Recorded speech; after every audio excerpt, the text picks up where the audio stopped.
প্রায় ১৫০ বছর আগে উত্তর আমেরিকার উত্তর প্রান্তে ছিল বিশাল প্রাকৃতিক সৌন্দর্যের দেশ, যেখানে ছিল বরফে ঢাকা পাহাড়, অসীম বন আর হাজারো হ্রদ।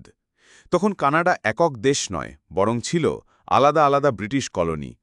প্রতিটি অঞ্চলের ছিল নিজস্ব নিয়ম, ভাষা আর সংস্কৃতি, কিন্তু সবার স্বপ্ন ছিল প্রায় একই: শান্তি, সমৃদ্ধি আর স্বাধীনভাবে বাঁচা। ১৮৬৪ সালে শার্লট টাউন শহরে অন্টারিও, কুইবেক, নিউ ব্রান্সউইক ও নোভা স্কোশিয়ার নেতারা প্রথমবার একসাথে মিলিত হন। তারা বুঝতে পারেন একসাথে না হলে উন্নতি সম্ভব নয়। আলোচনার টেবিলে বসে তারা গড়ে তোলেন এক স্বপ্ন: একটি শক্তিশালী ও ঐক্যবদ্ধ দেশ। দীর্ঘ আলোচনা আর পরিকল্পনার পর ১ জুলাই ১৮৬৭ সালে জন্ম নিল নতুন দেশ, কানাডা। এই দিনটি আজও কানাডা ডে নামে উদযাপন করা হয়।